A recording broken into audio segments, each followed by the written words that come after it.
Alright guys, and welcome to another video. This is just going to be a quick one, again answering one of my most frequently asked questions on my livestream on twitch.tv MetaGoblin1 by the way. Why am I playing a Night Elf in TBC Classic? It's actually gotten to the point where I've put a command to the WoW wiki page for TBC priest racials that people ask me that many times. But obviously in this video what I'm basically trying to achieve is a more detailed answer. Okay, so let's actually just crack on. Not many people know this, but Star Shards in TBC, which is the meme priest racial, gets totally reworked in TBC. And it's actually a little bit naughty, if I'm going to be honest. It's very cheeky. So in Classic, I'll put it up on the screen right now. It's essentially a channeled spell. It's about 3 seconds and the damage ramps up towards the end, but you have to channel it and any melee hit you take totally ruins the cast. It's very irritating to use, but I actually did level up in a Star Shard build on my priest in the Classic right now, and it wasn't actually that bad if you have enough spell power. That's probably a video for another time. But as you can see, now we're jumping over to TBC. First of all, it's an instant cast, okay, which is great. It's on a 30-second cooldown, and as you can see, it's not bugged or anything, like I'm not in a battleground or anything there. It's totally free of mana. There's no mana cost on the spell whatsoever. And it lasts for 15 seconds on the target. It does 785 arcane damage. Let me draw your attention to Vampiric Touch, 715 damage over 15 seconds. In fact, let me show you in the spellbook because you'll be able to see it better. There you go.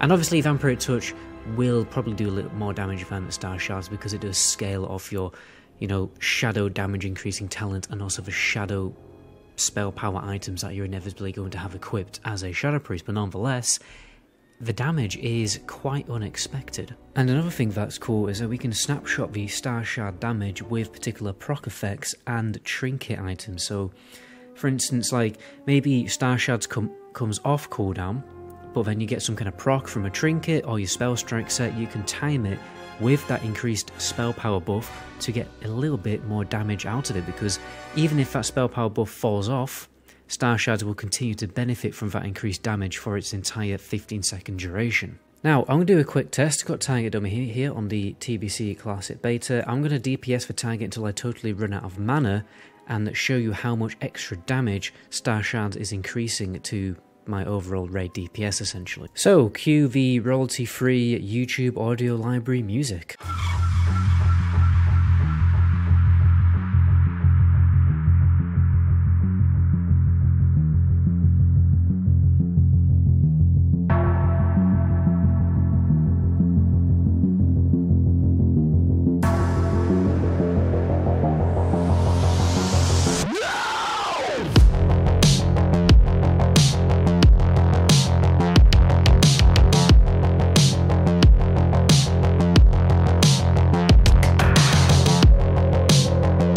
Now the results are in. I do have to state that obviously was not a best in slot perfect rotation, because honestly I need to practice it a lot more. The more I'm learning about Shadow Priest, the more I basically realise how complicated a rotation actually is. It requires absolutely impeccable perfect timing, which requires a lot of add-ons like Tell Me When and stuff like that to track when your dots are going to come off, and you might, Mind Blast cooldown and everything like that. So it's not a perfect rotation.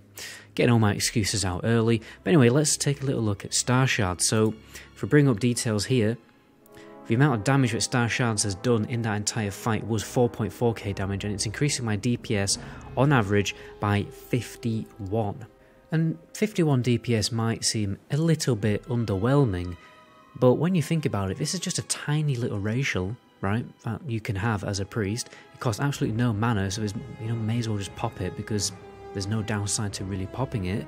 And human and dwarf priests will not have that extra 51 DPS, and I imagine that 51 DPS will become even stronger when you get better and better gear, because I'm only in like pre-raid best in slot gear, not even pre-raid best in slot gear if I'm going to be honest, because the gear that Blizzard gave us on the test servers wasn't perfectly best in slot. Now, the only issue with Star Shards, if I'm going to be honest, is how it kind of interferes with the rotation, because what will kind of happen is because you've got an extra global cooldown to burn, what will happen is you will be mind flaying, but in the middle of your Mind Flay, just when it's got like a millisecond, well, half a second left, your Mind Blast will come off cooldown. Ideally, you want to be using Mind Blast on cooldown.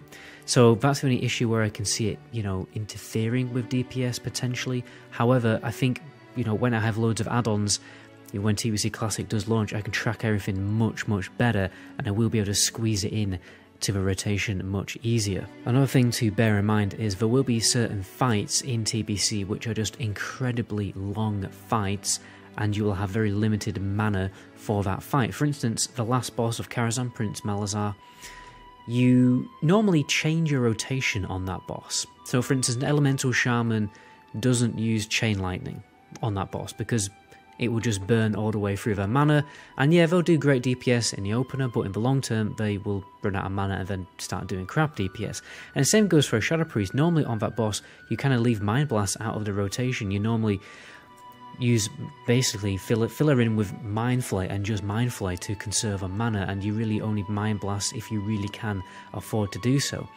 So obviously on fights like that, where Star Shards can be used obviously totally free of mana, then it's going to probably be an even more significant DPS increase. And even when you're totally starved of mana and all you can do is wand and keep a dot up and Star Shards up, your DPS isn't actually that half bad. Obviously it is pretty bad compared to what it would normally be, but if the boss only has like a few percent health left, like 5% health left, that's going to be very useful at just basically securing boss kills in a very clutch moment. And at the end of the day, it is contributing to 8.4% of your total damage, so if you want to nail it down to the numbers, as a Night Elf you will do 8% more damage than the other races. And apart from Star Shards, we don't want to forget about the ability Elune's Grace. Okay, reduce the chance you'll be hit by melee and ranged attacks by 20% for 15 seconds. Okay, full 15 seconds, and it barely costs any mana at all. Been messing around in Arena a little bit, and I've noticed that Shadow Priests do get trained quite a lot, so this racial isn't actually that half bad. Obviously, unfortunately, the Dwarf racials and the Draenei racials are just a teeny little bit better, well, probably quite a lot better to be honest, than the Night Elf racials for PvP, but nonetheless, I don't think it's going to be the absolute end of the world for you to play a Night Elf Priest in PvP either. And honestly, when I was messing around in Shadowplace comp, which is basically Warlock, Shadow Priest and a Resto Druid, or an alternative healer, maybe a Resto Shaman, then Star Shards is actually really also kind of cheeky as well, because it just slightly increases your damage when you're like dotting up a target. Because with Star Shards you can essentially get 8, and I repeat 8 total dots on a single target, and basically just watch them melt as long as you can keep the healer crowd control so it doesn't dispel any of those dots. And we haven't even talked about Shadow Meld, guys. What you can do is have a macro. I'll show you the macro right here, which essentially allows you to drink while stealthed. So you use whatever water you want to use and then cast Shadow Meld. So whenever I go to drink now, I instantly melt. So if I can break combat for just a moment in PvP, for instance an arena game, battleground or whatever, it's just a slightly more secure way to get a drink off. I mean, I know a lot of situations you probably are just going to get totally broken out Shadow Meld, but in some situations it may just give you a couple more mana ticks from your water in an arena game, which could be pretty useful. And overall, like when you're actually in like a battleground, it is generally just very useful for catching people off guard and just, yeah, staying alive. It also saved my life once in Shadow Labyrinth, because I started drinking, but I melded as well. I didn't realise one of the bosses, well I did realise one of the bosses does patrol, just totally forgot. So the boss totally patrolled into my like aggro circle, but instead of him pulling, he just froze. As if to like know I was there, but I didn't actually pull him. So in a way it was weirdly useful. Anyway guys, that is the end of the video there. My name is MetaGoblin. Until my next video, ciao.